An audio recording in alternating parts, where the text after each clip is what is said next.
don't know why there's no sun up in the sky, stormy weather. One of the most beautiful and influential voices and talents of our time. She was an inspiration to everyone from Barbra Streisand to Aretha Franklin, breaking down racial barriers in Hollywood and the first ever African-American to win an Oscar. Now, we get a detailed look at the life of Lena Horne in the new book titled Stormy Weather. Author James Gavin joins us now to tell us more. And James, you've dedicated 5 years of your life to researching this remarkable woman.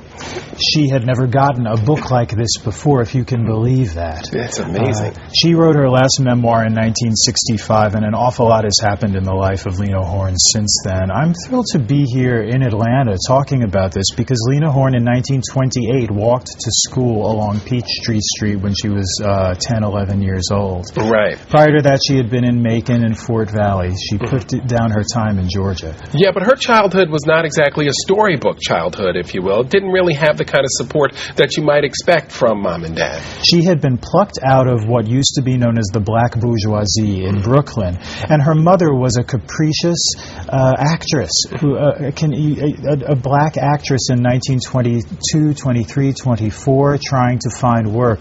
It was an almost no-win situation, and she dragged Lena Horne through the South in the 1920s, and the poor girl was dumped off in foster homes, left in a whorehouse even at one time, and grew up feeling very isolated and unwanted. Yeah. You know, when you talk about Stormy Weather, the title of your book, obviously, it is what kind of defines her legacy, if you will, one of the titles that we most closely associate with her. That all-black musical was a pivotal time in her career. It was, indeed. That was the early 1940s, and Lena Horne was the chosen one. She had been chosen by the great Walter White of the NAACP to revolutionize the black image in Hollywood. He felt that she was the one who could get through to white mainstream America. Some responsibility, wasn't it, for a 24-year-old? Yes, indeed. And it was very difficult for her. No African Americans on the crew. She felt rather isolated from the black community as well at that time. Well, to be at MGM in the 1940s, which was splashy, white musical extravaganzas, and she was the only one of her kind, and performed on screen generally in isolated numbers, and was not allowed to interact with white people on camera at all. Wow, it's amazing. You write, too, about some of her romances, Duke Ellington, the UCLA halfback, Kenny Washington, and what about this relationship with Orson Welles? Because much fanfare was made about it, especially during that time. Fascinating, isn't it? Orson Welles was his own kind of rebel. He was an intellectual. He appealed to her deeply because he had a real fighting spirit and great social consciousness, especially with regard to the black situation at the time.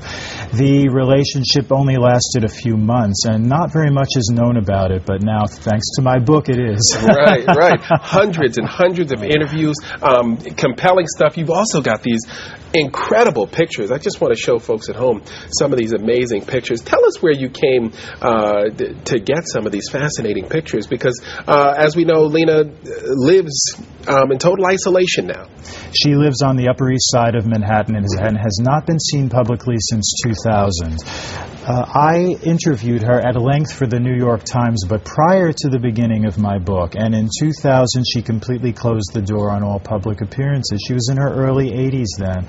We will always remember her as looking like these pictures because we never saw her, had a chance to see her diminish physically. So the last time she ever appeared live, she looked like the most gorgeous granny you could ever have seen.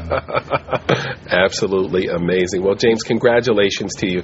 An absolutely gripping and compelling piece of literary art there. Thank you, and I'll be at the Margaret Mitchell House tomorrow night at 7 o'clock to launch my book. With the reading. Wow, congratulations to you, James. It's a pleasure to be here. Yes, indeed. Thank you so much for the intimate look at Lena Horne. And James will be at the Margaret Mitchell House tomorrow night reading from his book, Stormy Weather. You can get the details by visiting our website at myfoxatlanta.com. You'll find what you need on the Good Day page.